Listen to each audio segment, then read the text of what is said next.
Operation सिंदूर की सफलता के बाद सेना के सम्मान और शौर्य को हर भारतीय बहुत गौरवान्वित महसूस कर रहा है।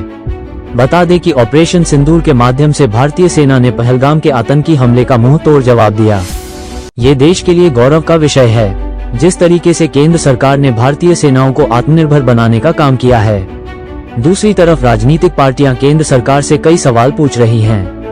इसी कड़ी में आपकी अपनी पार्टी पीपल्स के राष्ट्रीय अध्यक्ष रामबीर चौहान ने टोटल खबरें से विशेष बातचीत के दौरान एक तरफ यहां उन्होंने सेना के द्वारा ऑपरेशन सिंदूर की सफलता को लेकर सेना के शौर्य को सलाम किया और उनकी प्रशंसा करी, तो वहीं दूसरी तरफ से केंद्र सरकार की विदेश नीति को लेकर भी कई सवाल उठाए और उन्होंने इस बात को लेकर एक नई बहस का मुद्दा छेड़ते हुए कहा कि अगर प्रधानमंत्री मोदी श्रेय लेने की होड़ में जुट गए, इसके लिए वे है देश में रेफरेंडम करा लें। इससे देश के 140 करोड़ लोगों को पता चल जाएगा कि उनकी केंद्र सरकार की विदेश नीति कितनी कारगर रही।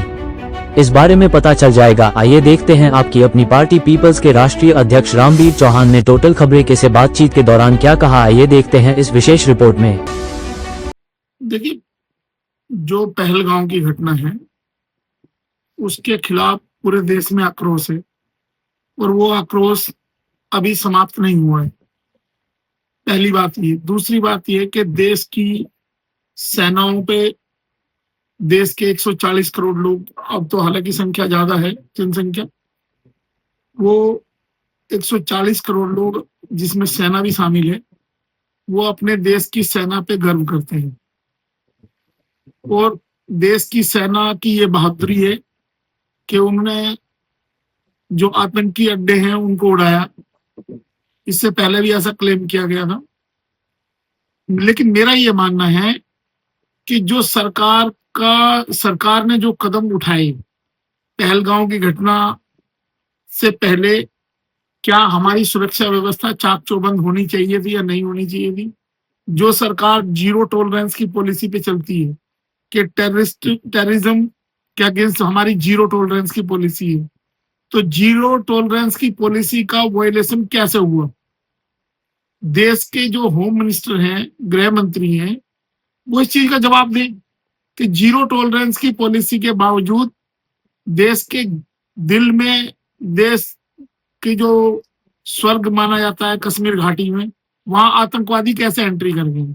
और जब धारा 370 हटाने के बाद पूरा का पूरा अमली जामा, प्रशासनिक जामा सारा केंद्र सरकार के अधीन है, तो केंद्र सरकार ने क्या सुरक्षा व्यवस्था दी जम्मू कश्मीर और लद्दाख के नागरिकों को?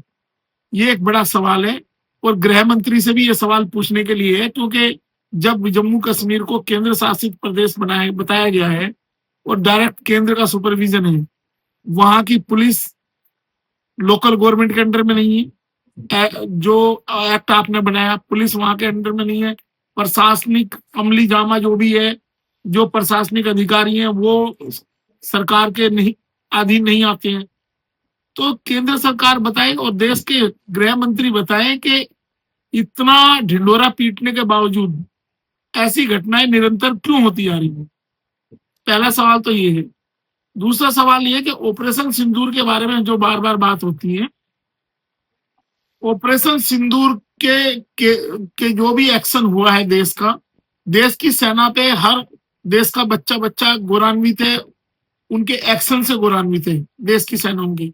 और ऐसा लगता है कि सेना के भी हाथ जैसे पीछे से बांध दिए गए थे और वो जो अंजाम तक सेना पहुंचाना चाहती थी, शायद वो चीज नहीं हो पाई। तो मेरा ये मत है कि केंद्र सरकार की कार्य प्रणाली पर पूरे देश में जो न्यूट्रल एजेंसीज हैं, ये नहीं कि जो मीडिया केंद्र सरकार के चरणों में पड़ा हुआ है, जो केंद्र सरकार के चरणों में नतमस्तक करता है जो मीडिया, उसकी बजाय कोई न्यूट्रल एजेंसी इस पे देश की जनता से रेफरेंडम करे कि क्या केंद्र सरकार ने देश की 140 करोड़ जनता और जो हमारे 26 लोग शहीद हुए थे पहलगाम में, क्या उस हमले का मुंह तोड़ जवाब दिया है या उनके दोषियों को क्या सजा दी? और जो उच्च अधिकारी या जो लैप्सिस थे, उस लैप्सिस के लिए सीधा देश के होम मिनिस्टर जिम्मेदार हैं या नहीं है? इस पे एक रेफरेंडम लिया जाए देश के 140 करोड़ लोगों से, और तब सरकार की असली स्थिति का पता चलेगा। ये सरकार जो करती है, इसका दिखाना कुछ और है, करना कुछ और है। ये कैमरे पे आके तो बोल देंगे कि हम उसकी ईंट से ईंट बजा देंगे दूसरे पड़ोसी देश की, लेकिन पर्दे के पीछे मुझे ऐसा लगता है कि ऑपरेशन सिंदूर के बाद अंतरराष्ट्रीय बिरादरी में जो अंतरराष्ट्रीय स्तर है हमारा, कहीं ना कहीं हम लोग कमजोर पड़े हैं, और हम लोगों के साथ दुनिया के बहुत सारे लोग नहीं खड़े हुए, जबकि हम उनके लिए काम करते थे। हमारे प्रधानमंत्री जी बार बार विदेशों की यात्रा करते हैं, तो अब वो बताएं कि अंतरराष्ट्रीय समर्थन क्यों नहीं जुटा पाए। आपका जो एक्शन था जीरो टॉलरेंस का, आपका समर्थन क्यों नहीं किया अंतरराष्ट्रीय बिरादरी ने? इसका जवाब उसी में आएगा कि केंद्र सरकार की कार्यप्रणाली पर एक न्यूट्रल एजेंसी रेफरेंडम कराए कि क्या ऑपरेशन पहलगांव की घटना के लिए जिम्मेदार लोगों के बारे में देश की जनता क्या सोचती है, और पहलगांव की घटना के बाद ऑपरेशन सिंदूर और सीज फायर के बारे में क्या केंद्र की सरकार की कार्यप्रणाली से देश की जनता संतुष्ट है। ये जवाब न्यूट्रल एजेंसी के द्वारा रेफरेंडम कराने से ही मिल पाएगा।